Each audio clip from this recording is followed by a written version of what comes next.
Hai sahabat Afram, kalau kita perhatiin pasar komoditas Indonesia sekarang, ada dua sektor yang lagi dapat spotlight paling besar, yaitu batu bara dan CPO. Menariknya, dua-duanya lagi digerakin oleh kekuatan yang sama, konflik di Timur Tengah dan kebijakan dalam negeri. Dan kalau kita bedah lebih dalam, dua-duanya sekarang punya setup yang searah, bullish. Yuk kita bahas 3 tema besar yang bakal jadi penentu arah dua sektor ini di semester depan.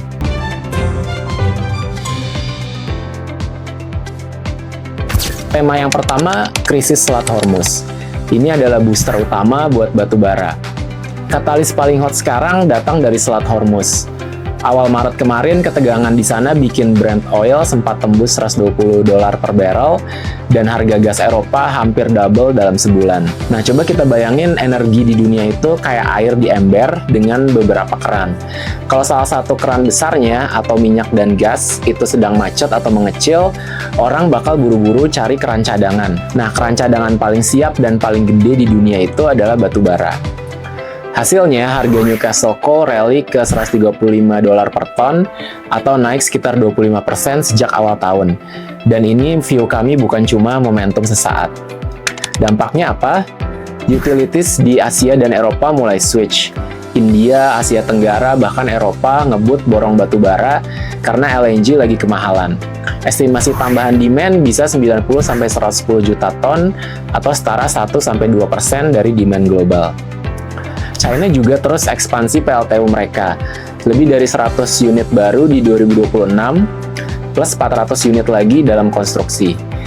Ditambah demand listrik dari data center AI dan charging EV, baseload power akan butuh backup yang nggak bisa cuma dari renewables. Tema yang kedua adalah efek domino dari pupuk. Ini adalah cost pressure yang struktural buat CPO. Nah, ini tema yang paling sering kelewat di pasar. Konflik Timur Tengah nggak cuma gerakin harga minyak dan batu bara, tapi juga harga pupuk. Kenapa? Karena sekitar 33% ekspor pupuk global atau urea dan amonia itu lewat Selat Hormuz. Dan bahan baku utamanya adalah gas alam. Jadi kalau gas mahal, pupuk juga ikut mahal.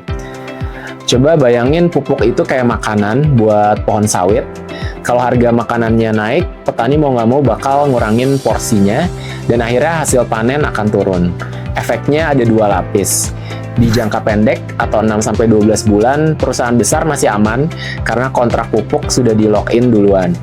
Earnings 2026 masih bisa tumbuh 6-12%. Di jangka menengah atau 12-24 bulan, petani kecil yang kontribusinya 40% produksi CPO nasional bakal ngurangin pemupukan.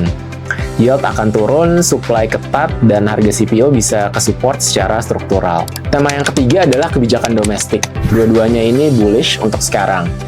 Katalis terakhir datang dari dalam negeri, dan ini menarik karena sekarang dampaknya kedua sektor ini, CPO dan batu bara itu searah, yaitu bullish. Di batu bara, pemerintah awalnya mau potong kuota RKAB ke 600 juta ton atau turun 24% dari 2025. Tapi di 20 Maret, Presiden Prabowo memerintahkan revisi untuk naik, untuk menangkap harga yang sedang tinggi. Bayangin kayak orang punya pohon durian yang lagi berbuah lebat, masa mau disuruh batasin panen kalau harga di pasar lagi mahal-mahalnya? Rasionalnya secara fiskal, tambahan produksi kasih royalti minimal $1,1 miliar atau setara 0,08% dari PDB. Nah, di CPO ada update yang lebih menarik lagi. Setelah sempat muncul keraguan di awal tahun, pemerintah akhirnya konfirmasi mandat B50 biodiesel mulai berlaku 1 Juli 2026. Pertamina udah siap, road testing sudah jalan sejak Desember 2025, dan inspeksi mesin akan selesai Juni 2026. Angkanya gede banget. Tambahan demand CPO domestik 3-4 juta ton per tahun atau setara 6% lebih dari total produksi nasional. Penghematan devisa sekitar 157 triliun rupiah atau $9 miliar di 2026. Pemotongan konsumsi fosil fuel bisa 4 juta kiloliter per tahunnya. Dan juga ada efek sampingan yang namanya crowding out. Karena Indonesia itu adalah eksportir CPO nomor 1 dunia, kalau demand domestik naik segede ini, ekspor mau nggak mau berkurang. Artinya supply CPO global makin ketat, harga global jadi lebih ke support. Jadi efeknya double, demand domestik naik, dan supply ke pasar dunia juga turun. Nah, pertanyaannya sekarang, kalau memang dua sektor ini menarik, saham dengan karakter seperti apa yang paling diuntungkan? Di batubara kita cari 4 karakter utama. Karakter pertama adalah pemain thermal coal murni atau bukan diversified mining. Ini supaya leverage ke harga Newcastle coal-nya maksimal. Karakter kedua adalah pemegang lisensi UPK Gen 1, karena ini yang paling kecil kemungkinan kena pemangkasan kuota. Kontribusi royalti mereka gede, jadi pemerintah rasional buat nggak potong produksi mereka. Berikutnya, kontraktor tambang yang operasional scale-nya besar. Karena kalau RKAB direvisi naik, volume overburden juga ikut melonjak dan mereka dapat feedback langsung ke earnings. Yang terakhir karakternya yaitu BUMN di sektor batubara, karena mereka punya proteksi DMO dan juga punya optionality dari proyek-proyek downstream kayak DME atau SNG. Nah, di CPO karakter yang kita cari sedikit beda. Karakter pertama adalah kita mencari yang punya FFB yield di atas rata-rata industri. Karena di tengah tekanan biaya pupuk, produsen dengan produktivitas tinggi ini marginnya akan lebih tahan. Karakter berikutnya punya governance kuat dan idealnya itu certified RSPO. Ini supaya aman dari resiko penyitaan lahan yang lagi rame. Karakter lain adalah punya exposure upstream atau bukan integrated, karena supaya leverage ke harga CPO-nya itu lebih murni. Karakter lain yaitu dividend yield yang atraktif. Ini penting buat nahan downside kalau cerita harga CPO-nya ini jalannya lebih pelan.